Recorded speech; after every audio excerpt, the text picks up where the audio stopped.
Alrighty folks, so I'm out in my permission in the snowies. The wind's blowing an absolute gale. The sun's thinking about setting, and I'm in this long grass that borders one of the paddocks that I've got permission for.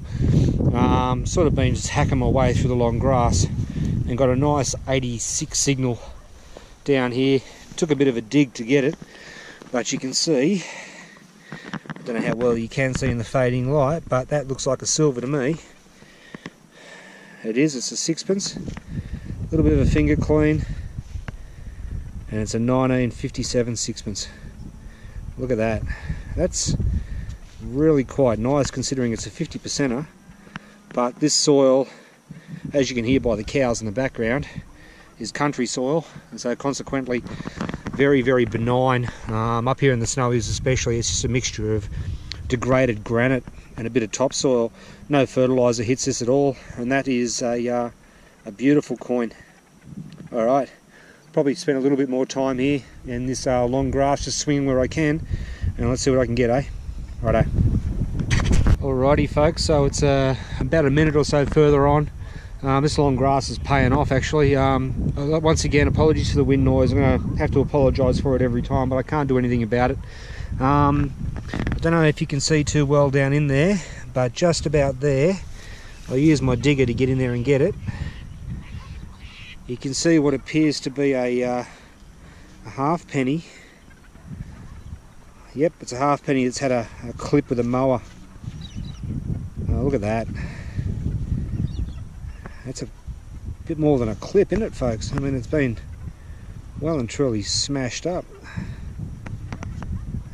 So much so that I can't get a date. It's King George V though. There you go there, folks. Alrighty. Might just sniff around here in the long grass for a bit, see what else I can find. Alrighty, let's crack on.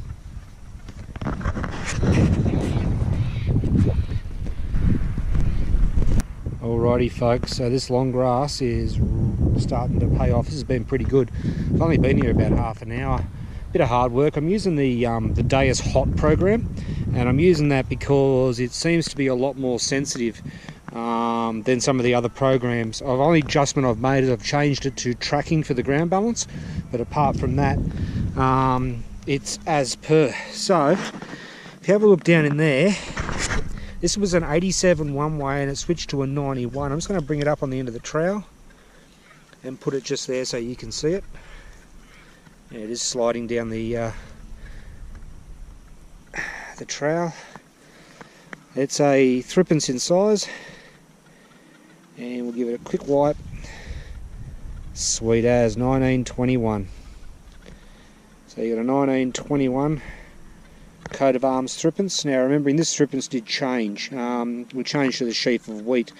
So the only coin that didn't undergo any change in Australia's history was the sixpence. It stayed coat of arms its entire life. But you have a look at that. That's in really good nick. So you got a 925 1921 threepence. Sweet as. Alrighty. Let's keep going for a little bit longer, see what else we can find before I got to go home for dinner. Alrighty. Alrighty folks. So here's my next find. I originally thought it was like a nail because I grabbed it and it was like facing that way.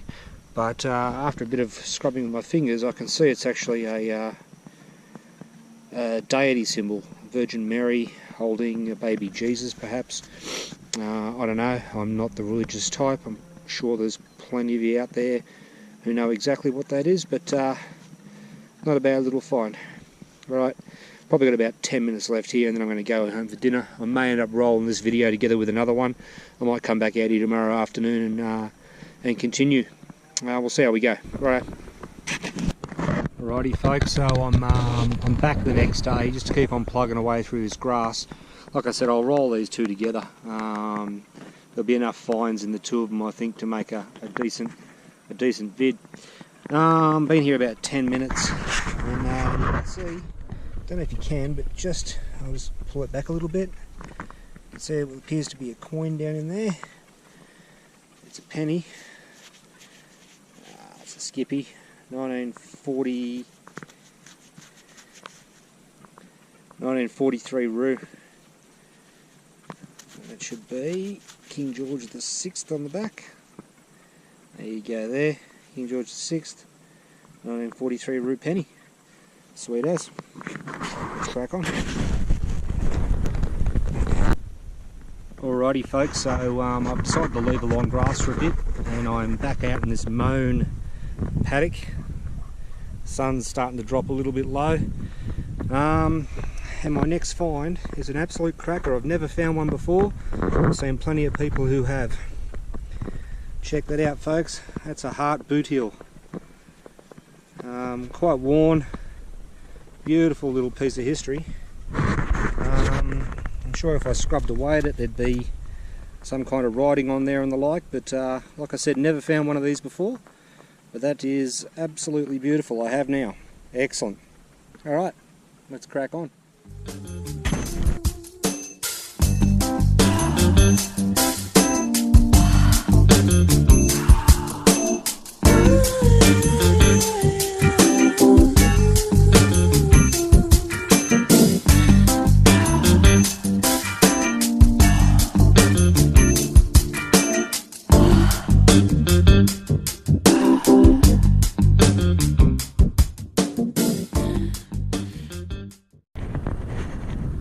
Alrighty folks, so my apologies for the wind noise.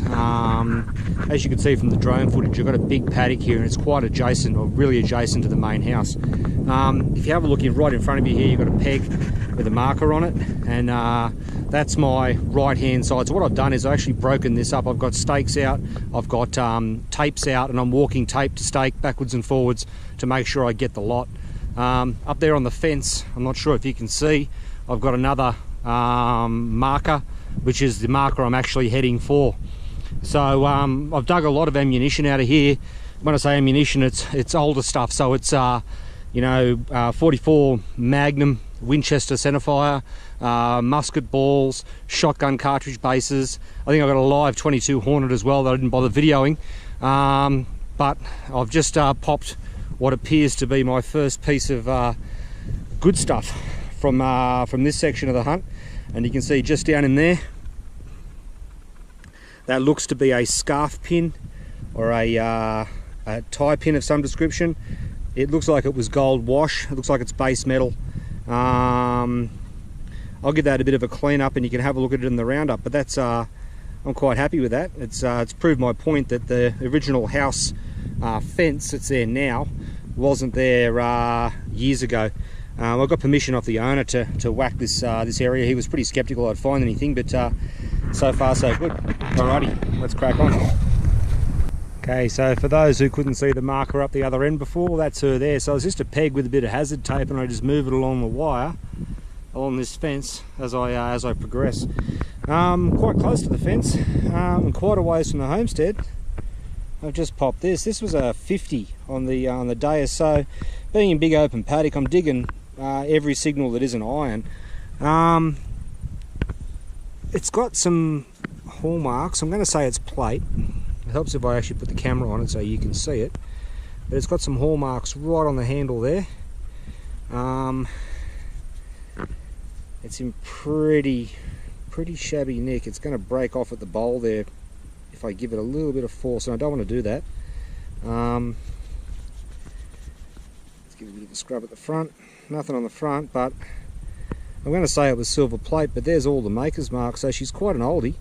I'll do some research when I get home and either subtitle it right now, or I'll put it, or I'll talk about it when I do the wrap up.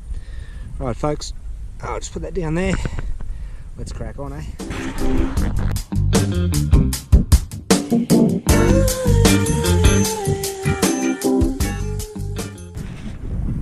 Alrighty folks, so this one was a 75 on the dais. I'm trying to keep you out of the wind here a little bit, but I've got a beautiful little button. Oh, look at that. It's got a, looks like a horse and rider on it, and D-A-double-D, I think, Dad, and it's got the back on it. Beautiful. Alright, I'll give that a bit of a clean up and you can see that in the roundup. How awesome is that? Alright folks, let's crack on.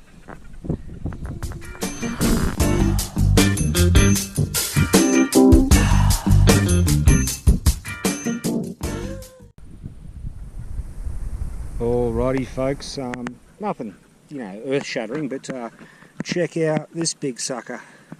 It's rang off at 80, 82, and it looks to be a Martini Henry slug.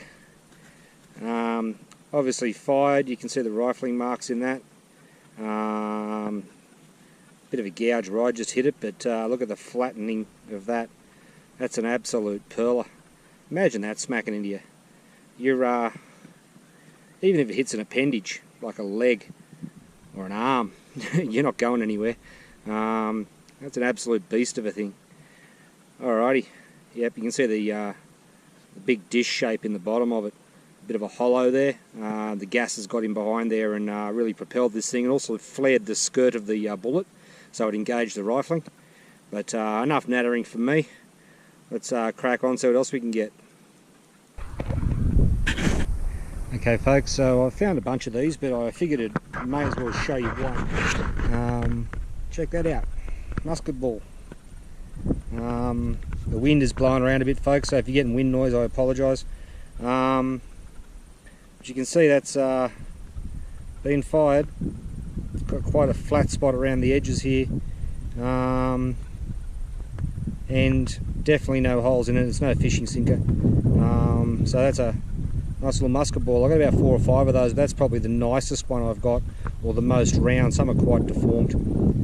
Alrighty, we're not getting many coins out here, but I wasn't kind of expecting to. But given its proximity to the house, and knowing how kids tend to roam around a bit when they play, I thought I'd find a few bits and pieces. Found a lot of ammunition, so they were a bit trigger happy out this way. Alright, let's crack on. Alrighty folks, so my next find is this lovely little button. I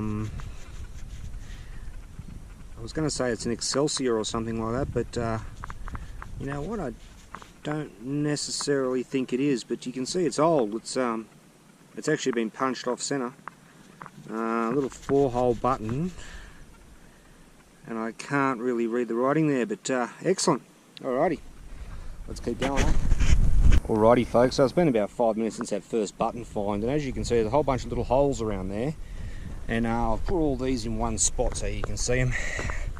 But I reckon I've found where somebody's lost a shirt, and all these have kind of just, there's a breast, that's a breast button pocket, another one there. There's only one that's slightly different, and that's this one, but you know, if you're replacing the buttons on a shirt, you're not going to be overly fussed about what you can find to put them in. Now these ones I look to be able to get some kind of maker's mark off, unlike the first one, and that says ask for crowns, so they're crown buttons. That one's got a little bit of gilding on it by the looks of it, or still shiny anyway, but I reckon somebody's lost a shirt here and it's just rotted down over time. There's no other reason for all these buttons to be here. Alrighty, let's crack on. A little bit of excitement there.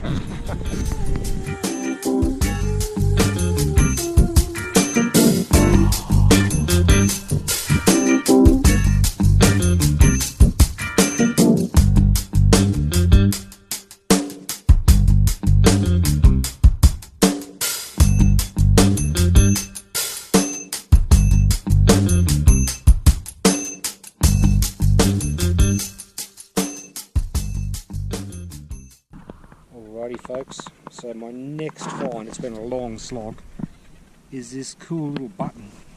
As best as I can make out, it's a button anyway. Yeah, look at that, beautifully decorated. Helps if I've got the camera on it so you can see it. There's what remains of the back. It was a really kind of low signal, but it jumped up and down a little bit and got enough to get me interested anyway. That's a pretty little button. Alrighty. Well, you can't see shit there. We'll crack on and see what else we can find, eh? Nearly done, I think. Righto. Alrighty folks, so she's been a long haul between coins, but persistence pays off. I don't know if you can see down just about where I'm getting my little handy pointer now. Just about there. What appears to be a thrippin, so I'll help that up. And it is. It's Australian coat of arms thrippins. And it looks to be a 1915 or a 1916. Nope, it's a 1918. Awesome.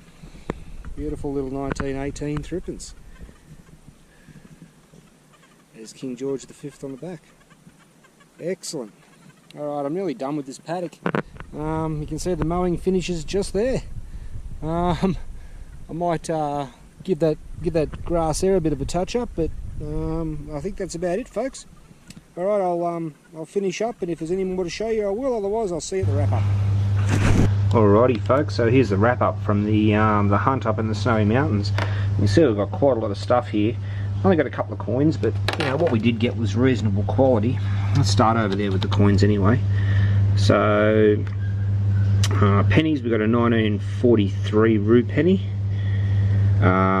We got a half penny, and I have no idea of date. As you can see, it's been sliced. 3 silvers. We've got a beautiful little 1957 sixpence and 2 threepences, 1921 M. I'm pretty sure you can see the M underneath the 21 there. And we've got ourselves a 1938. Correction, 1918 threepence. 1 2-cent piece. Don't know what that was doing there. We got a whole trove of buttons. We had that nice little button spill going on there at one stage. Now, as best as I can make out, these are the ones across the top. Ask for crowns buttons. As you can see there, ask for crowns, and we got a whole run of those. And then beneath that we've got a couple of different ones. This one is a best solid ring, and then the one next to it is best ring edge. This is a no-name button, little ask for crowns pocket button, I think. And then we got these two. The one on the right is a blouse button or something similar, I'd say, and then we saw this one, and I got some nice close-up photos of it. No idea. I've got absolutely no idea there. We've got the Catholic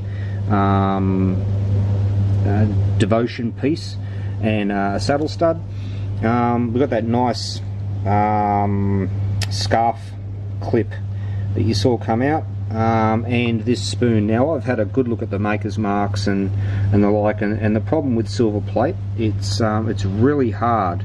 You know, for normal silverware, it's reasonably easy to get date codes and stuff like that. With plate, it's particularly hard, and I've had absolutely no luck. We've got an RD, what looks to be a crown, a sheaf, a B, and a I believe it's a WP, I think it is. Let me have a look. Yeah, WP inside an oval, and then a big B inside an oval, inside a diamond, and then a big B at the top. Farming land, ammunition and stuff, lots. We've got the history of ammunition here pretty much. Shotgun cartridge shells, we've seen plenty of those. These are Martini Henry bullets with that big skirt that comes out under with the gases and gauges of rifling, and you can see that quite plainly. A couple of musket balls. Now these here are either homemade bullets to go into the musket, so they've actually just cut up bits of lead stock and stuck it in there, because it's about the same size, or they're possibly 410 solid slugs. And there's one that's impacted something. Beneath that you've got a couple of modern bullets, 22, what looks to be a 44 or something similar, another 22. Shell casings and whole bullets, Winchester centerfire Magnum, an unidentified one, and 22 Hornet. And then we've got some buckles. which you'll always find in farmland, and then this marvellous heart boot heel, which is an absolute perler. Alright folks, that's pretty much it. Hope you enjoyed the hunt. I did a few new things here as well this time. I got the drone up and got some aerial footage as well, so I hope you enjoyed it, and we'll see you on the next one, eh?